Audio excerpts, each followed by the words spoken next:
الله الرحمن الرحيم. الحمد لله رب العالمين، وصلى الله وسلم وبارك على نبينا محمد وعلى آله وصحبه أجمعين. اللهم علمنا ما ينفعنا وانفعنا بما علمتنا وزدنا علما وعملا يا رب العالمين. لا يزال حديثنا موصولا في التعليق على كتاب الروض المربع، ووصلنا إلى قول المصنف رحمه الله: فصل في الأعذار المسقطة للجمعة والجماعة. تفضل. الحمد لله والصلاة والسلام على رسول الله نبينا محمد عليه وعلى آله أفضل الصلاة وأتم التسليم. اللهم اغفر لنا ولشيخنا وللسامعين ولجميع المسلمين. قال المصنف رحمه الله: فصل في الأعذار المسقطة للجمعة والجماعة. ويعذر بترك جمعة وجماعة مريض، لأنه صلى الله عليه وسلم لما مرض تخلف عن المسجد وقال: مروا أبا بكر رضي الله عنه فليصلي بالناس، متفق عليه. وكذا خائف حدوث مرض، وتلزم الجمعة دون الجماعة من لم يتضرر بإتيانها راكبا أو محمولا. نعم. المصنف رحمه الله سيذكر هنا جملة من الأعذار المسقطة للجمعة والجماعة، وبدأها أولا بعذر المرض، فقال رحمه الله: ويعذر بترك جمعة وجماعة مريض. وذكر الدليل على ذلك لأنه صلى الله عليه وسلم لما مرض تخلف عن المسجد وقال: مروا أبا بكر فليصلي بالناس. وأيضا يدل على ذلك الحديث المروي عن ابن عباس رضي الله عنهما: من سمع النداء فلم يمنعه من اتباعه عذر لم تقبل منه الصلاة التي صلى. قالوا: وما العذر يا رسول الله؟ قال: خوف أو مرض. وهذا الحديث مختلف في رفعه إلى النبي صلى الله عليه وسلم وفي وقفه على ابن عباس رضي الله عنه. والشاهد منه قوله: وما العذر؟ قال: خوف أو مرض. وثالثا يدل على ذلك الإجماع، حكاه ابن قدامة في المغني فقال: أما المرض فلا خلاف أنه عذر في التخلف عنهما، أي الجمعة والجماعة، إذا شق حضورهما عليه. قال المصنف: وكذا خائف حدوث مرض، أي كمن كانت مناعته ضعيفة فيخشى أنه لو ذهب إلى المسجد يمرض أو نحو ذلك، فهذا معنى قول المصنف رحمه الله: وكذا خائف حدوث مرض. وزاد في الإقناع: أو خائف زيادة مرض أو تباطؤه، يعني يخشى ثلاثة أمور: الأمر الأول حدوث المرض إذا ذهب إلى المسجد، والأمر الثاني يخشى أن يزيد المرض، والأمر الثالث يخشى أن يتباطأ البرء. قال المصنف: وتلزم الجمعة دون الجماعة من لم يتضرر بإتيانها راكبا أو محمولا. وقال بعضهم أن قول المصنف هنا كأنه يتعارض مع ما قرره سابقا من أن المريض يعذر بترك الجمعة والجماعة، ولذلك وجهه عدد من فقهاء الحنابلة، قالوا هذا محمول على من كان مريضا ثم تعافى من مرضه لكن بدنه هزيل وضعيف فيشق عليه الحضور إلى المسجد، حملوه على هذا المحمل. ولذلك هو هنا قيده أولا بالجمعة، قال: تلزم الجمعة دون الجماعة، لأن حضور الجمعة آكد. ثم قال: من لم يتضرر بإتيانها راكبا أو محمولا. يقول: إذا لم يكن عليه تضرر بالإتيان فإن الجمعة تلزمه. بعضهم قال: لا، العبارة على ظاهرها، والمقصود من لم يتضرر بشيء من الصور السابقة، يعني لم يتضرر بمرض ولا بحصول مرض ولا بتأخر برء ولا بزيادة مرض، فإذا لم يحصل له تضرر بشيء من ذلك أو بشيء من ذلك فإن الجمعة تلزمه دون الجماعة. تفضل. ويعذر بتركهما مدافع أحد الأخبثين، البول والغائط، ومن بحضرة طعام هو محتاج إليه ويأكل حتى يشبع، بخبر أنس رضي الله عنه في الصحيحين. ويعذر بتركهما خائف من ضياع ماله أو فواته أو ضرر فيه، كمن يخاف على ماله من لص أو نحوه، أو له خبز في تنور يخاف عليه فساده، أو له ضالة أو آبق يرجو وجوده إذن ويخاف فوته إن تركه، ولو مستأجرا لحفظ بستان أو مال، أو ينظر في معيشة يحتاجها. ينظر في معيشة يحتاجها. نعم. قال: ويعذر بتركهما. هذا العذر الثاني، مدافع أحد الأخبثين، البول والغائط، لحديث النبي صلى الله عليه وسلم، وهذا دليل في هذه المسألة وفي التي تليها: لا صلاة بحضرة طعام ولا وهو يدافعه الأخبثان. ثم قال: ومن بحضرة طعام هو محتاج إليه. قال: ويأكل حتى يشبع، لخبر أنس في الصحيحين. وخبر أنس، حديث أنس في الصحيحين: إذا قرب العشاء وحضرت الصلاة فابدأوا به قبل أن تصلوا صلاة المغرب ولا تعجلوا عن عشائكم. وأيضا يدل عليه حديث ابن عمر رضي الله عنهما: إذا وضع العشاء وأقيمت الصلاة فابدأوا بالعشاء ولا يعجل حتى يفرغ منه. وقول المصنف رحمه الله: ويعذر بتركهما، يعني بترك الجمعة والجماعة، مدافع أحد الأخبثين. طبعا هذا عام في كل صلاة، مسألة مدافعة أحد الأخبثين أو وجود الطعام هذا عام في كل صلاة، فليس خاصا بصلاة دون صلاة. قالوا: ولا فرق بين كونه يخاف فوت الجماعة أو لا، يعني لا فرق بين كون هذا الذي يأكل أو يدافعه الأخبثان يخشى أن تفوته الجماعة إذا دخل إلى الحمام، أو يخشى أن تفوته الجماعة إذا بدأ في الأكل وأكل، فيقولون هذا لا يضر، ما دام أن جاءت الرخصة من الشريعة بالترخيص للإنسان في حال وجود مدافعة أحد الأخبثين أو في حال وجود طعام يشتهيه وحضر إليه الطعام، فإنه يأكل حتى يشبع سواء فاتته الجماعة أو لم تفت. قال: ويعذر بتركهما خائف من ضياع ماله أو فواته أو ضرر فيه. ثم ذكر أمثلة على هذه المسألة، قال: كمن يخاف على ماله من لص أو نحوه، أو له خبز في تنور يخاف عليه فسادا، أو له ضالة يعني شيء ضائع أو مفقود، أو آبق يعني عبد هارب، يرجو وجوده إذن تعود على ماذا؟ أيوة، يعني يرجو وجوده إذا انشغل به وترك حضور الجمعة والجماعة. وذكروا الدليل على ذلك من حديث ابن عباس الذي ذكرناه سابقا. قالوا: وما العذر؟ قال: خوف أو مرض. قالوا: والدليل أيضا أن النبي صلى الله عليه وسلم أمر بالصلاة في الرحال دفعا لمشقة الطين والمطر، وهذا عذر في ترك الجمعة والجماعة، اللي هو ترك الحضور المسجد إذا كان هناك مطر أو وحل أو نحوه. قالوا: وهذا تنبيه به على ما دونه، يعني تنبيه بهذا على غيره من الأعذار. مجد الدين بن تيمية رحمه الله ذكر عبارة في هذه المسألة يعني تدل على أن الإنسان، وإن ذكر الفقهاء أعذارا يعني تعذر المسلم من حضور الجمعة والجماعة، إلا أن الأولى للإنسان ألا ينشغل بهذه الأعذار إذا كان يخشى أنها لا تحصل. يعني لو كان مثلا لديه غنم وهو يرعى هذه الغنم ويحرسها، ويتوقع أنه إذا ذهب يصلي أن الغنم ممكن تغادر مكانها أو تذهب يمنة أو يسرى، فيقول ابن تيمية في مثل هذه المسألة، يقول: يحضر الصلاة ثم يذهب، لأن هذا شيء يرجو وجوده، يعني قد يجده. ولذلك قال: الأفضل ترك ما يرجو وجوده ويصلي الجمعة والجماعة. قال البهوتي رحمه الله في الكشاف تعليقا على هذه العبارة: لأن ما عند الله خير وأبقى، وربما لا ينفعه حذره. ثم قال المصنف رحمه الله: ويخاف فوته إن تركه. قال: ولو مستأجرا لحفظ بستان أو مال، ولو مستأجرا يعني لو كان الإنسان المال ليس له وإنما هو أجير لحفظ هذا المال. ولو إشارة إلى الخلاف، لأن هذه المسألة فيها خلاف: هل الذي يعذر بالترخص بترك الجمعة والجماعة من كان المال له، أو كذلك من لم يكن المال له لكنه مستحفظ عليه أو مستأجر في حفظه؟ فالمذهب أنه يستوي الأمر، سواء كان المال له أو كان مستحفظا أو مستأجرا عليه. ولذلك قال: ولو مستأجرا لحفظ بستان أو مال، أو ينضر في معيشة يحتاجها.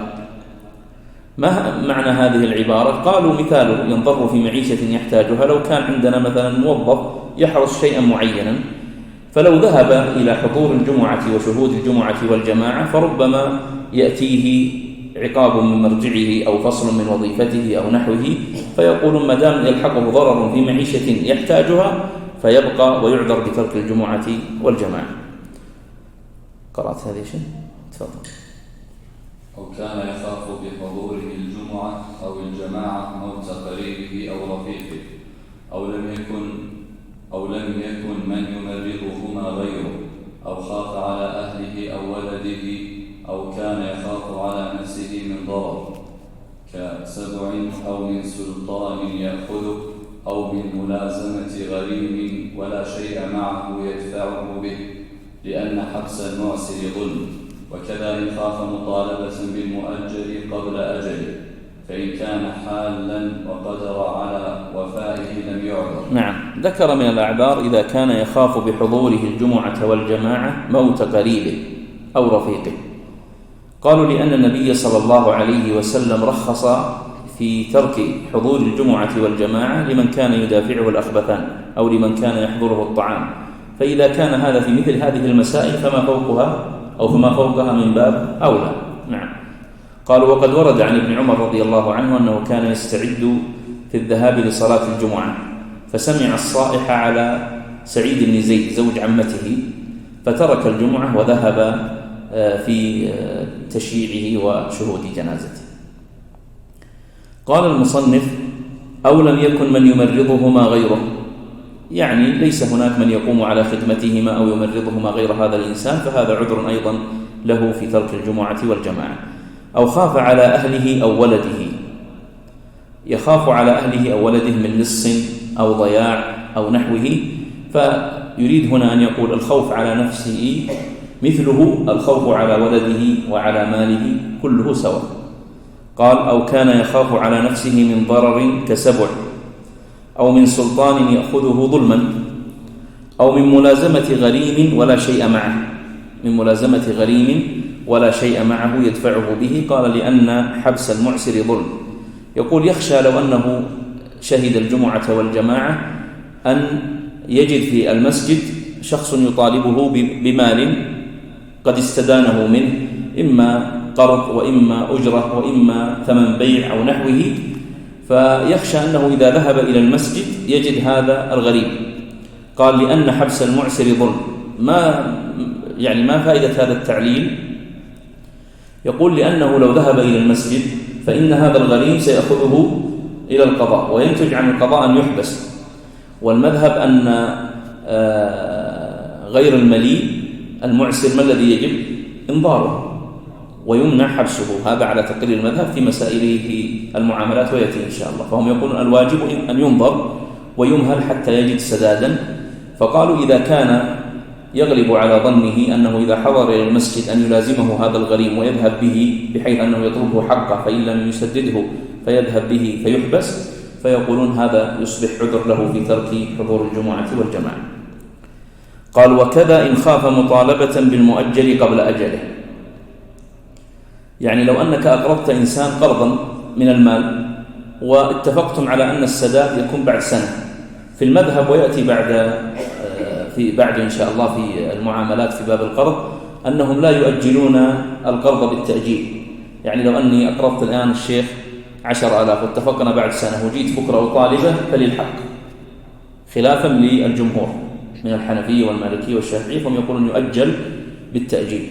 فهم يقولون هنا إذا كان يخشى أنه إذا حضر إلى المسجد يجيه صاحب الدين ويطالبه قبل حضور أجله، فإن هذا أيضا يعتبر عذر له في ترك الجمعة والجماعة. قال فإن كان حالا وقدر على وفائه لم يعذر. إن كان حالا اللي هو الدين، إن كان الدين حالا وله قدرة على الوفاء بهذا الدين فليس له عذر في ترك شهود الجمعة والجماعة. تفضل. أو كان يخاف بحضورهما من فوات رفقته بسفر مباح، سواء أنشأه أو استدامه، أو حصل له غلبة نعاس يخاف به فوات الصلاة في الوقت أو مع الإمام، أو حصل له أذى بمطر ووحل بفتح الحاء وتسكينها لغة رديئة. نعم. قال المصنف أو كان يخاف بحضورهما أي الجمعة والجماعة من فوات رفقته بسفر مباح. من فوات رفقته يعني أن يذهبوا ويتركوا، ثم لاحظ أنه قيد السفر بأن يكون سفرا مباحا، وسيذكرون أنواع السفر في الدرس القادم نأخذه إن شاء الله، اللي هي في باب صلاة المسافر. يذكرون أنواع السفر، أنه قد يكون سفرا محرما، وقد يكون مكروها، وقد يكون مباحا، وقد يكون واجبا، وقد يكون مستحبا بحسب مقصد السفر الذي يقصده الإنسان. قال: أو كان يخاف بحضورهما من فوات رفقته بسفر مباح سواء أنشأه أو استدامه، يعني سواء بدأ السفر من بلده أو عرض له هذا في أثناء السفر. كيف يعني؟ مثلا إنسان أنشأ السفر من بلده، فطبعا بطبيعة الحال سيكون هذا عذر له في الترخص بترك حضور الجمعة لو كان في يوم الجمعة، وبترك حضور الجماعة لو كان وافق صلاة جماعة، إلا أنهم سيأتون إن شاء الله ويبينون في صلاة الجمعة أن السفر قبل الزوال مكروه وبعد النداء محرم، سيذكرون هذا في صلاة الجمعة. لكن لو أن إنسان سافر قبل الزوال، يعني سافر يوم الجمعة الساعة 9، فهو سيترخص بترك الجمعة. لو افترضنا أنه سافر مساء الخميس ثم بقي في بلد ثم انتقل من البلد مرة أخرى، مثلا نقول الساعة 9 أو 10 يوم الجمعة، هذا معنى استدامه. أنشأه يعني ابتداء من بلده، استدامه يعني استدام السفر. أو من كان دائما مثل أصحاب التكاسي أو مثل الذين سفرهم شبه دائم. قال: أو حصل له غلبة نعاس يخاف به فوت الصلاة في الوقت أو مع الإمام. قالوا: فهذا أيضا عذر، مثل إنسان كان لديه نعاس شديد فيخشى أنه إذا شهد الصلاة وتأخر في المسجد، يعني مثلا لو قلنا صلاة العشاء، هم يتكلمون عن الصلاة القادمة، لو أنه أراد أن يصلي العشاء بعد المغرب بدأ معه النعاس الشديد هذا، فيقولون انتظار صلاة العشاء ربما يؤدي إلى فوت العشاء، وربما يؤدي أيضا إلى فوت الفجر. فيقولون في مثل هذه الصورة نقول له: إذا أذن العشاء فصل في بيتك ثم نم حتى تدرك الوقت اللي هو وقت الفجر، وكذلك وقت العشاء. أو مع الإمام كذلك، لو كان يخشى أنه طبعا تلاحظ أنهم يقولون مع الإمام، طبعا هذه الصلاة صلاة العشاء وسيعذر فيها، لكن المقصد أنه سيحصل صلاة الفجر. نعم، فهم يقولون الآن يصلي العشاء مدام عنده غلبة نعاس في منزله، وينام حتى يدرك صلاة الفجر مع الإمام. قال: أو حصل له أذى بمطر ووحل. تفضل أكمل هذه.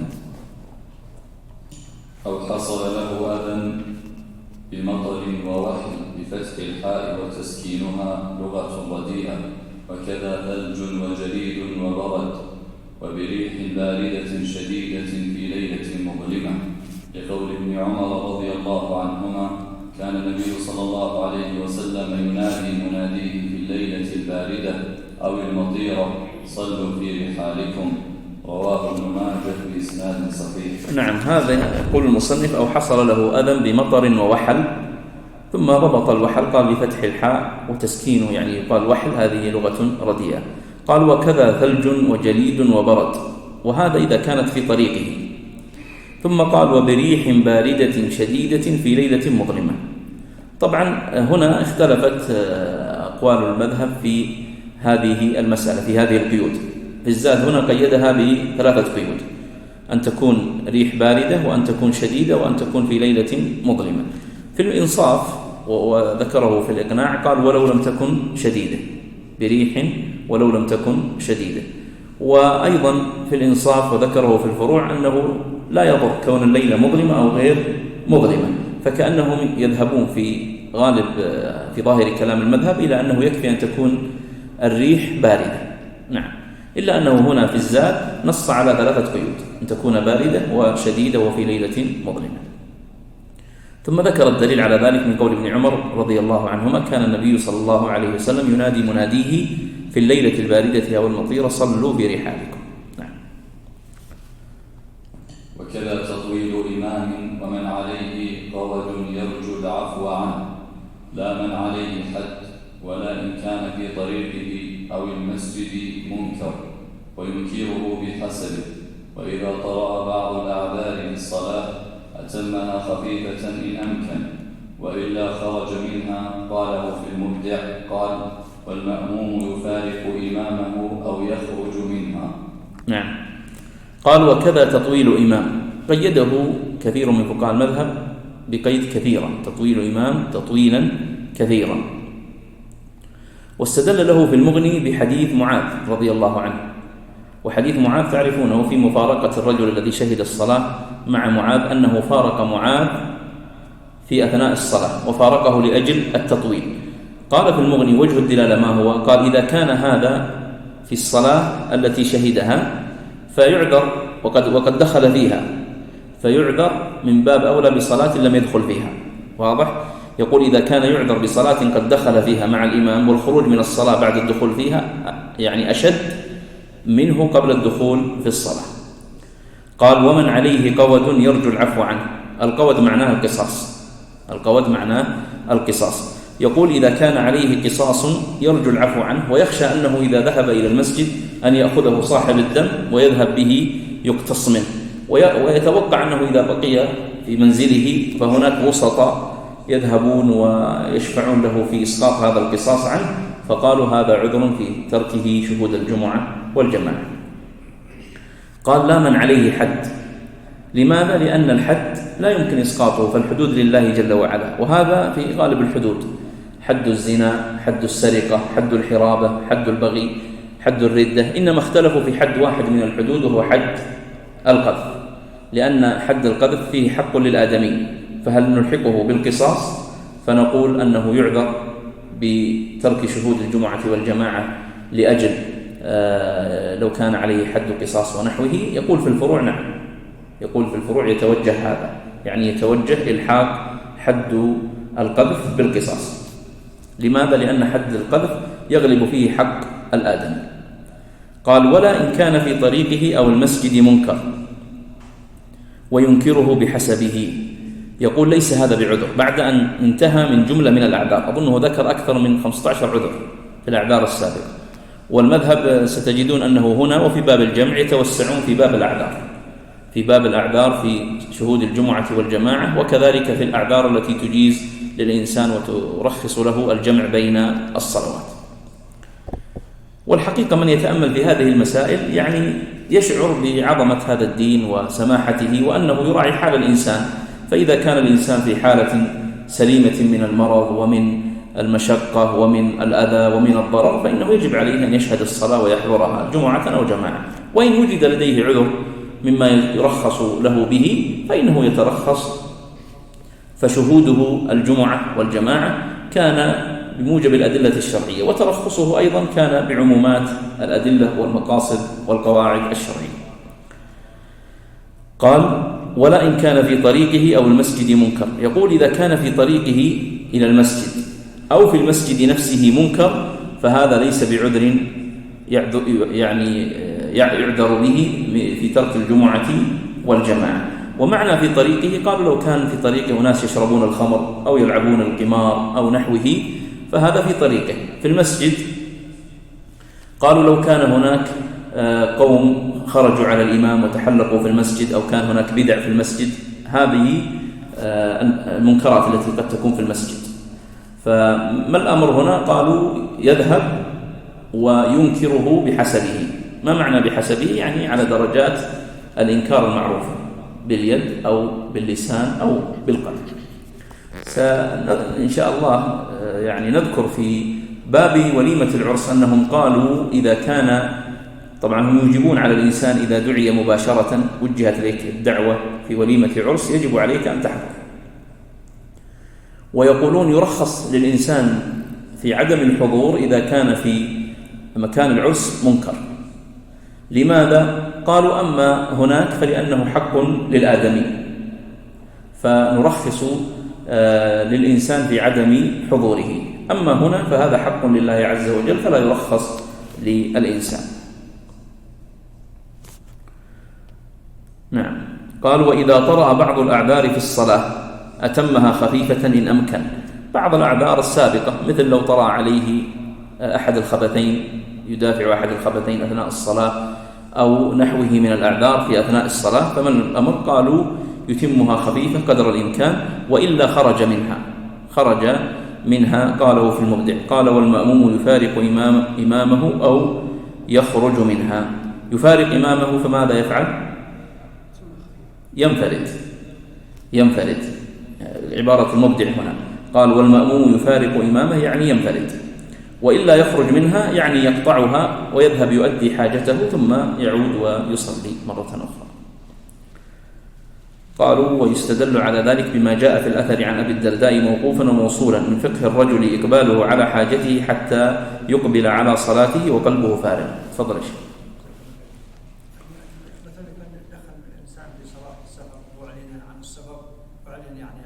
نعم. إذا كان يترتب عليه ذهاب الرحلة وتضرره، نعم يجوز له أن يقطع الصلاة ويصلي، إما يصلي في الطائرة أو إذا كان الوقت ممتد فيصلي إذا وصل. تفضل.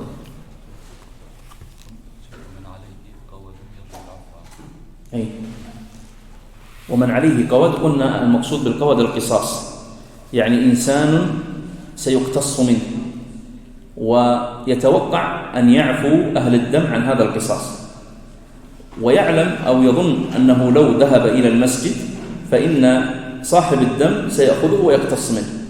عرفت يا شيخ؟ هو عليه قود، يعني شخص عليه قود، عليه قصاص. لو بقي في بيته لن يواجه صاحب الدم، ويتوقع أن هناك ناس يسعون في الصلح أو في إسقاط هذا القود، فنقول يرخص له. طبعا ذكروا هنا حتى لو امتدت المدة، يعني لو امتدت المدة لشهر أو شهرين أو أكثر فيرخص له ويبقى يصلي في بيته حتى ييسر الله له العفو عنه. لماذا؟ لأنهم يقولون هنا نوازن بين أمرين، نوازن بين مصلحة بقاء هذه النفس وعدم زهوقها بالقصاص، وبين مصلحة شهود الجماعة. وتعرفون أن مسألة شهود الجماعة هذه مسألة أصلا خلافية، وأما مسألة ذهاب النفس فإن سيترتب عليها يعني ذهاب نفس، فتذهب عبادته وتذهب أموره كلها. ولذلك فهم يفضلون الآن أنه يبقى يصلي في بيته ولا يحضر في المسجد، لكنهم قيدوه إذا كان يرجو العفو. باب صلاة أهل الأعذار وهم المريض والمسافر والخائف. تلزم المريض الصلاة المكتوبة قائما ولو كراكع أو معتمدا أو مستندا إلى شيء، فإن لم يستطع بأن عجز عن القيام أو شق عليه لضرر أو زيادة في مرض أو زيادة مرض فقاعدا متربعا ندبا ويثني رجليه في ركوع وسجود. فإن عجز أو شق عليه القعود كما تقدم فعلى جنبه والأيمن أفضل. فإن صلى مستلقيا ورجلاه إلى القبلة صح، وكره مع قدرة على جنبه وإلا تعين، ويومئ راكعا وساجدا ما أمكنه، ويغفره أي السجود عن الركوع، بحديث علي رضي الله عنه مرفوعا: يصلي المريض قائما فإن لم يستطع صلى قاعدا، فإن لم يستطع أن يسجد أومأ وجعل سجوده أخفض من ركوعه، فإن لم يستطع أن يصلي قاعدا صلى على جنبه الأيمن مستقبل القبلة، فإن لم يستطع صلى مستلقيا رجلاه مما يلي القبلة. رواه الدارقطني. فإن عجز عن الإمام أومأ بعينه، لقوله صلى الله عليه وسلم: فإن لم يستطع أومأ بطرفه. رواه زكريا الساجي بسنده عن الحسين بن علي بن أبي طالب رضي الله عنهما، وينوي الفعل عند إيمانه له، والقول كالفعل يستحضره بقلبه إن عجز عنه بلفظه. هذه كيفية صلاة أهل الأعذار. ذكر المصنف أنهم ثلاثة: المريض والمسافر والخائف. والتأثير في صلاتهم قد يكون في عدد الركعات كما هو في المسافر، يخفف عنه من 4 ركعات إلى 2 ركعات، وقد يكون في الهيئة، في هيئة الصلاة يخفف أيضا عنه في هيئة الصلاة كما في صلاة الخوف، وقد يكون أيضا في هيئة الصلاة الركوع والسجود ونحوه، فهذه مواضع التخفيف. قال المصنف: تلزم المريض الصلاة المكتوبة. طبعا خرجت بذلك النافلة، لأن النافلة يجوز أن يصليها الإنسان وهو جالس، يعني يبتدئها وهو جالس لا إشكال. قال: ولو كراكع، يعني ولو كان كهيئة الراكع، أو معتمدا يعني على عصا ونحوها، أو مستندا إلى شيء، يعني مستند إلى جدار. قالوا: ولو بأن يستأجر العصا التي يستند إليها، يعني ولو كان يضطر أن يستأجر عصا ليستند إليها فإنه يستأجر، أو يستأجر شخصا يسنده أثناء الصلاة فإنه يستأجر شخصا يسنده. واستدلوا على ذلك بأدلة بقوله تعالى: وقوموا لله قانتين، وبحديث صل قائما، وقد ذكره هنا، ولكنه ذكر الحديث الذي عند الدارقطني وهو مضعف، وإن كان أصل الحديث من حديث عمران بن حسين في الصحيح. ثم أيضا ذكروا دليل على ذلك الإجماع. قال: فإن لم يستطع بأن عجز عن القيام أو شق عليه لضرر أو زيادة مرض أو تأخر برء فقاعدا، لحديث فإن لم تستطع فقاعدا، متربعا ندبا، يعني يصلي إذا كان قاعدا كيف يصلي؟ يتربع، والتربع هنا على سبيل الاستحباب، ولذلك قال ندبا. ولذلك لو تورك أو افترش فالأمر فيه سعة، لما جاء أن النبي صلى الله عليه وسلم كان يصلي في النافلة متربعا. قالوا: وهذا في النافلة، فنحن نقيس عليه الإنسان حال العذر في الفريضة. قالوا: ورد عن النبي صلى الله عليه وسلم أنه كان يصلي متربعا في النافلة، فإذا كان الإنسان له عذر في ترك القيام وفي الترخص بالقعود في الفريضة فيصلي متربعا. قال: ويثني رجليه في ركوع وسجود، لما ورد أيضا عن أنس أنه كان يثني الرجلين في الركوع والسجود. ذكروا هنا مسألة وهو الأحدب، يعني من كان ظهره أحدب فكيف يتمكن من الركوع؟ قالوا: ينوي، يكون ركوعه بالنية، لأنه في هيئته لا يتمكن من تحصيل الركوع، ولذلك قال: الأحدب يجدد للركوع نية لكونه لا يقدر عليه، كمريض لا يطيق الحركة يجدد لكل فعل وركن قصدا. قال المصنف: فإن عجز يعني عن القعود أو شق عليه كما تقدم فعلى جنبه، والأيمن أفضل، لحديث فإن لم تستطع فعلى جنب. والتيمن أفضل، لحديث كان النبي صلى الله عليه وسلم يعجبه التيمن، الحديث المعروف. ولو صلى على جنبه الأيسر مع قدرته على جنبه الأيمن قالوا: يجوز بلا كراهة. لو صلى على جنبه الأيسر مع قدرته أن يصلي على الأيمن فإنه يجوز بلا كراهة، لأن النبي صلى الله عليه وسلم لم يعين جنبا بعينه. قال المصنف: فإن صلى مستلقيا ورجلاه إلى القبلة صح، لما جاء في حديث فإن لم يستطع فمستلقيا، سيذكره بعد قليل، لكنه قيده هنا بأن تكون رجلاه إلى القبلة. وفي قول آخر سيذكره بعد قليل قال: وكره مع قدرة على جنبه وإلا تعين. وكره ماذا؟ العبارة هنا تعود على ماذا؟ الاستلقاء، نعم. وكره مع قدرة على جنبه وإلا تعين، يعني يتعين الاستلقاء. طبعا في قول لا تصح الصلاة مستلقيا لمن قدر على أحد الجنبين، لأن النبي صلى الله عليه وسلم قيد ذلك بالاستطاعة. ثم قال المصنف: ويومئ راكعا وساجدا ما أمكنه. قالوا: والإيماء هو الذي يستطيعه فيومئ، ويخفضه أي السجود عن الركوع، يخفض الإيماء في السجود عن الركوع. ثم ذكر حديث علي مرفوعا، وهذا حديث علي الذي ذكرناه هو الذي عند الدارقطني، وهو مضاعف عند المحدثين، والأصح منه، لكنه ليس فيه أن يصلي مستلقيا وليس فيه الإيماء، اللي هو من حديث عمران بن حسين في الصحيحين عن عمران بن حسين أن النبي صلى الله عليه وسلم قال: صلي قائما فإن لم تستطع فقاعدا فإن لم تستطع فعلى جنب، إلى هنا. أما زيادة فإن لم تستطع فمستلقيا، زيادة الإيماء، هذه ليست في الصحيح. تفضل. على جنب كيف يتوجه القبلة؟ على الجنب أي جلس على الجنب الأيمن، نعم، يتوجه القبلة على الجنب الأيمن، ما يستلقي القبلة بجنب الأيمن.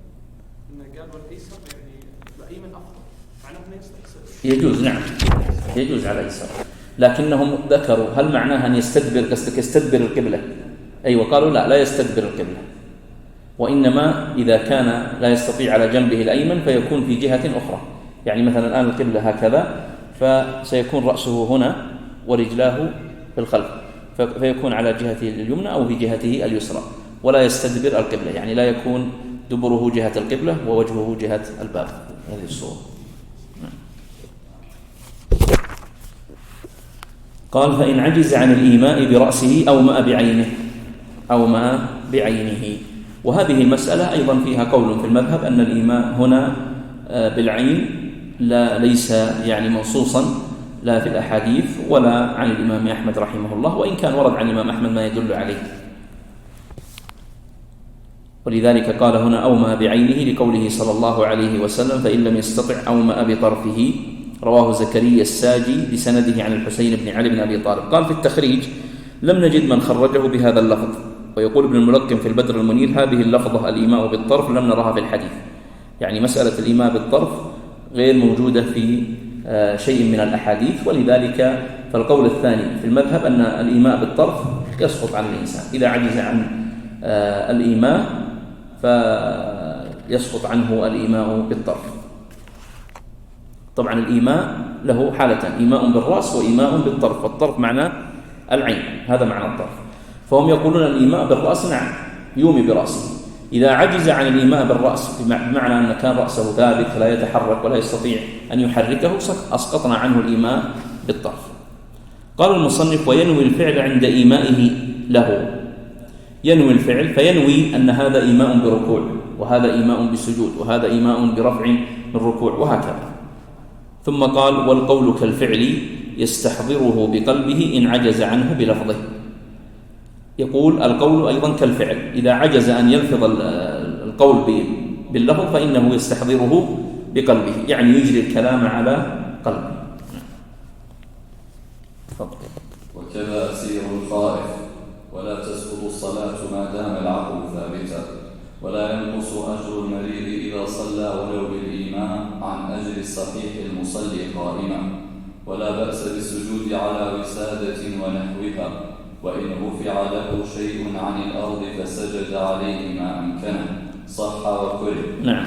قال: وكذا أسير خائف، يعني الأسير الخائف حكمه في الصلاة كحكم المريض، فيصلي إن استطاع قائما، فإن لم يستطع فقاعدا، فإن لم يستطع فعلى جنب، فإن لم يستطع أومأ برأسه، فإن لم يستطع أومأ بعينه. هذه مراتب المذهب في كيفية الصلاة بالنسبة للمريض، وكذا الأسير الخائف. ثم قال المصنف في عبارة عظيمة: ولا تسقط الصلاة ما دام العقل ثابتا، يعني أن الإنسان لا يعذر بترك الصلاة مطلقا، ولذلك فالشريعة راعت أحوال الإنسان التي قد تعرض له. فنقول إذا كان الإنسان صحيحا معافى فيجب عليه أن يشهد الصلاة مع المسلمين في المساجد، فإن كان لديه عذر من مرض أو نحوه فإنه يصلي في بيته، فإن عجز عن القيام صلى قاعدا، وإن عجز عن القعود صلى على جنب، وإن عجز عن الصلاة على الجنب صلى بالإيماء.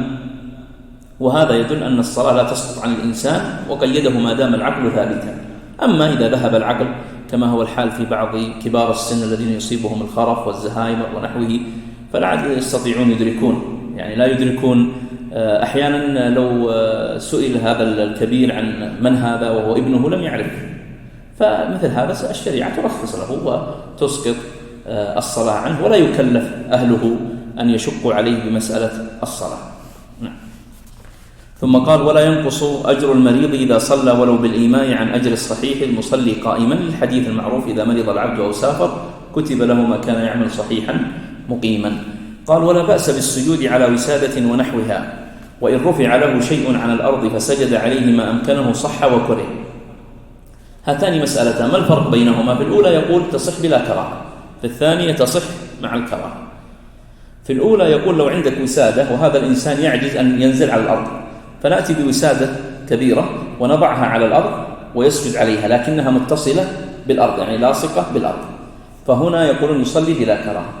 طيب لو رفعنا الوسادة هذه عن الأرض فقالوا نعم تصح مع الكراهة، ولذلك قال: ولا بأس بالسجود على وسادة ونحوها.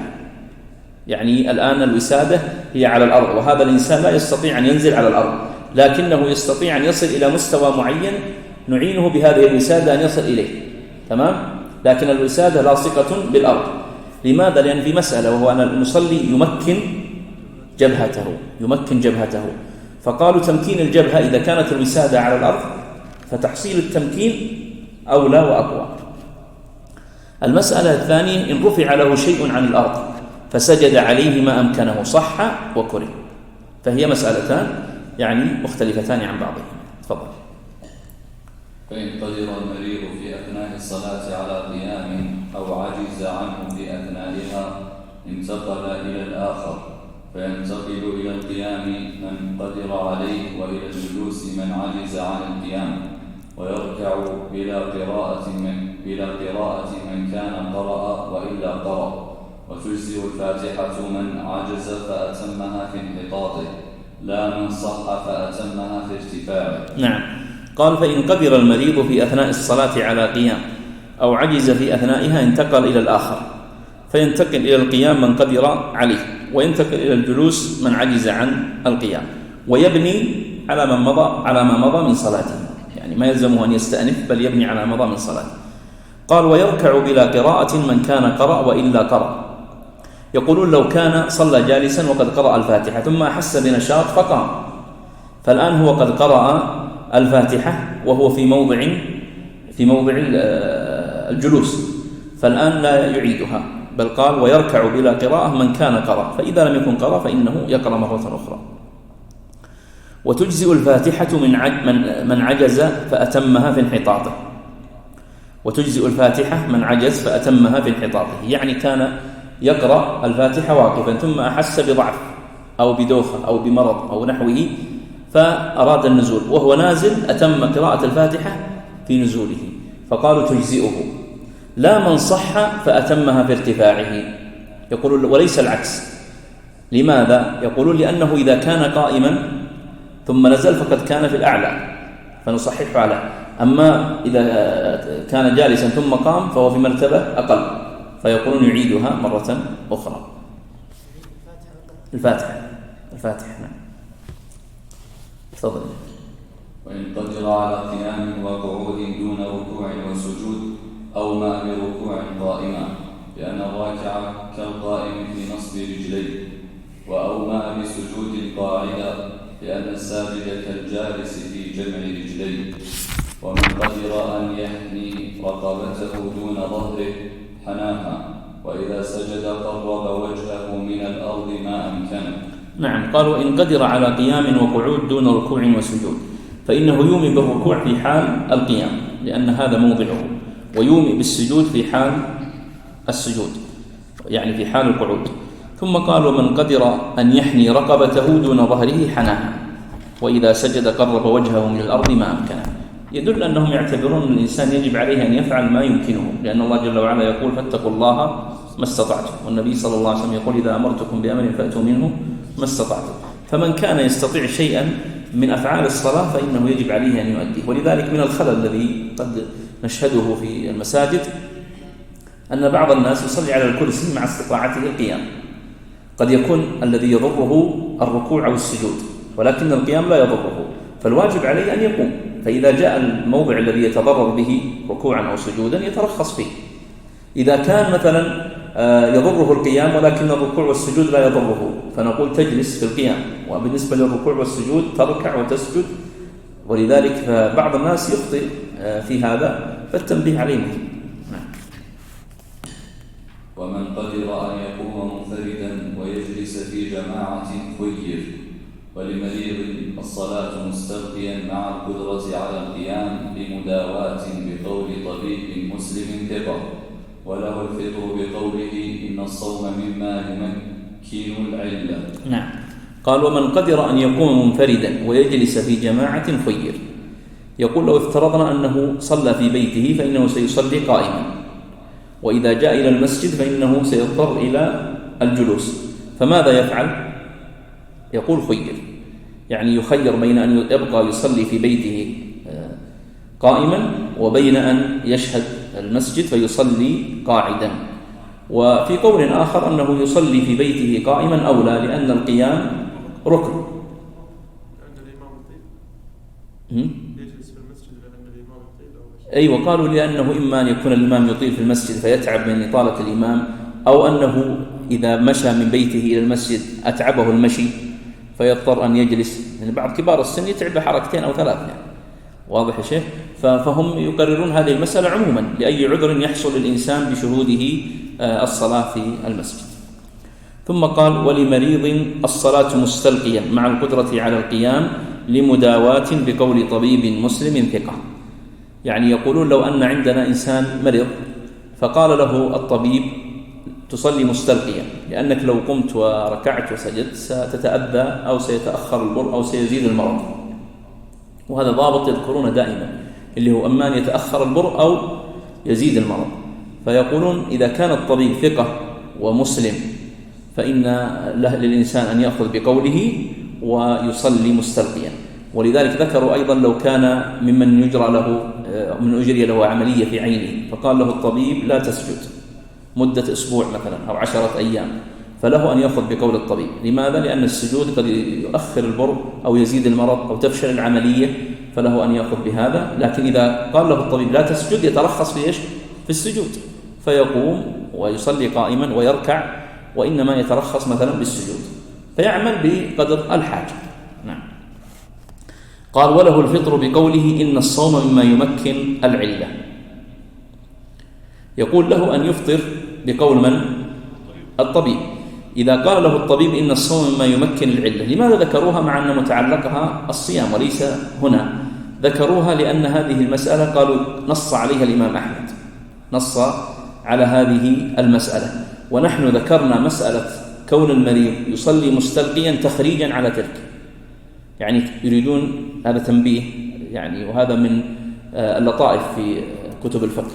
يعني هم ذكروا مسألة كون المريض يصلي مستلقيا في هذا الموضع تخريجا على مسألة كون المريض يترخص بترك الصيام بناء على قول الطبيب. واضح الربط بينها؟ أي نعم. تفضل. أيوة، لا، في المذهب أنه يشترطون أن يكون مسلم، يشترطون أن يكون مسلما، وأما لو كان كافرا فهم لا يأخذون بقوله. في قول آخر في المذهب وإن كان عند المتأخرين ذكره صاحب المطالب وذكره صاحب الغاية غاية المنتهى، واختار الشيخ ابن عثيمين رحمه الله أن الطبيب حتى وإن كان كافرا أو فاسقا فإنه يؤخذ بقوله إذا كان يعني أمينا في عمله وفي تخصصه. تفضل. ويصح الفرض على الراحلة واقفة أو سائرة خشية التأذي بوحل أو مطر ونحوه، لقول يعلى بن أمية رضي الله عنه: انتهى النبي صلى الله عليه وسلم إلى مضيق هو وأصحابه وهو على راحلته والسماء من فوقهم والبلة من أسفل منهم، فحضرت الصلاة فأمر المؤذن فأذن وأقام، ثم تقدم النبي صلى الله عليه وسلم فصلى بهم، يعني إيماء يجعل السجود أخفض من الركوع. رواه أحمد والترمذي، وقال العمل عليه عند أهل العلم. وكذا إن خاف انقطاعا عن رفقة بنزوله أو على نفسه أو عجزا عن ركوب إن نزل، وعليه الاستقبال وما يقدر عليه. نعم، سيذكر هنا 4 مواضع تصح الصلاة فيها، صلاة الفريضة على الراحلة. قال: ويصح الفرض على الراحلة واقفة أو سائرة، واقفة أو سائرة. والتمثيل في هذا الزمن سهل، قديما كان تمثيلهم بالإبل وبالخيل ونحوه، لكن الآن تمثل بالطائرة، بالسيارة، بالباخرة. يصح للإنسان يؤدي الفرض على الراحلة واقفة أو سائرة، لكن لذلك مواضع. أولا خشية التأذي، إذا كان يخشى التأذي بوحل أو مطر. طبعا قديما تعرف ما عندهم إلا الدواب، فهم يقولون الآن الأصل أنه يوقف الدابة وينزل منها ويصلي في الأرض. فلذلك متى نسوغ له أن يصلي على هذه الدابة سواء كانت واقفة أو سائرة؟ قالوا إذا كانت الأرض فيها وحل أو فيها مطر شديد ويتأذى بالنزول في الصلاة فيها. هل نقيس الآن مثلا المواضع الواسعة مثل القطارات، مثل الطائرات، مثل الباخرات، هل تقاس على يعني هذه الدواب القديمة؟ الذي يظهر لا، أن هناك فرق، لأن هذه يعني المراكب اللي في زمننا واسعة، ويتمكن الإنسان أن يؤدي الصلاة فيها كما لو كان في غيرها. يعني يستطيع الإنسان أن يصلي في الباخرة أو في الطائرة أو في القطار كما لو كان يصلي في مسجد أو يصلي في منزل أو يصلي في غيره، بخلاف الدواب القديمة. فكيف يمكن الإنسان أن يصلي على راحلة واقفا؟ يعني تتصور صعب أنه يصلي على الراحلة واقفا ويعتريه إخلال ببعض الأركان. نعم. السيارة إذا كانت كبيرة وواسعة ويتمكن الإنسان من الوقوف فيها فنعم الصلاة فيها لا إشكال. إن كانت السيارة مثل سيارات المعتادة صغيرة ولا يتمكن الإنسان فهي مقاسة على الدواب في زمنه. نعم. لكن نحن نتكلم عن المراكب الكبار التي يتمكن الإنسان من الصلاة فيها. أيوة، يتوجه إلى القبلة ما استطاع. قال وكذا إن خاف انقطاعا عن رفقة بنزوله، يقول لو خشي أنه إذا نزل عن الراحلة ينقطع عن الرفقة تذهب وتتركه، فإنه يصلي أيضا على الراحلة. أو على نفسه، يعني خاف على نفسه من عدو أو سبع، أو عجزا عن ركوب إن نزل، يخشى أنه لو نزل لا يستطيع مرة أخرى الركوب، كما لو كان إنسان ثقيل أو بدين أو ضعيف، فهو يحتاج إلى معين له حتى يركب. المعين هذا مثلا أركبه من مكان ولا يوجد في هذا المكان الذي سينزل فيه، فإذا نزل هنا قالوا لا نجد من يعينه للركوب مرة أخرى. ثم قال وعليه الاستقبال وما يقدر عليه استقبال القبلة وما يقدر عليه من ركوع وسجود ونحوه. وتلاحظ هنا أن مناط التخفيف هنا في المسألة لأن سيحصل لديه إخلال ببعض الأركان، من جهة الأركان والشروط، من جهة الاستقبال ومن جهة القيام ومن جهة الركوع ومن جهة السجود، فلذلك يرخص له في مثل هذه الصور. تفضل. ولا تصح الصلاة على الراحلة للمرض وحده دون عذر مما تقدم، ومن سفينة وعجز عن القيام فيها والخروج منها صلى جالسا مستقبلا ويدور إلى القبلة كل من حركت السفينة بخلاف النفل. نعم. قال ولا تصح الصلاة على الراحلة. ذكر لك بالنسبة للراحلة، يريد أن يقول نحن ذكرنا مواضع يجوز الإنسان يصلي على الراحلة. طيب هل المرض منها؟ يقول لا، ليس المرض من هذه الأعذار. لماذا؟ قال للمرض وحده، يعني دون عذر مما سبق. يستدلون بأثر عن ابن عمر أنه كان ينزل مرضاه من الراحلة إذا كانوا معه في سفر. قالوا ولأنه يقدر على أفعال الصلاة دون إلحاق أو لحوق ضرر عليه. في رواية أخرى في المذهب يجوز للمريض أن يصلي على الراحلة ولو كان المرض عذره فقط. قالوا لأن مشقة نزوله أكثر من مشقة المرض، فكانت إباحتها أولى. وصحح المرداوي لأن مشقة المرض يعني أكثر، وصحح المرداوي هذه الرواية في الإنصاف. ثم قالوا من بسفينة وعجز عن القيام فيها والخروج منها صلى جالسا مستقبلا ويدور إلى القبلة كل من حرفت السفينة. والسفينة في زمنه ليست كالسفينة في زمننا، فهي مركب صغير يمكن نقيس على القارب الذي يوجد الآن، فهي مراكب صغيرة جدا، ولذلك هم هنا يقيدونه إذا كان يعجز عن النزول من السفينة فقالوا يصلي في السفينة. أما المراكب الواسعة فلا يظهر فيها إشكال في الصلاة بها. ثم قال ويدور إلى القبلة كل من حرفت السفينة بخلاف النفل، فالنفل لا يلزمه فيه ذلك. نعم. نصل إلى هنا ونبدأ إن شاء الله الدرس القادم بإذن الله من قصر الصلاة. الله أعلم، وصلى الله على محمد.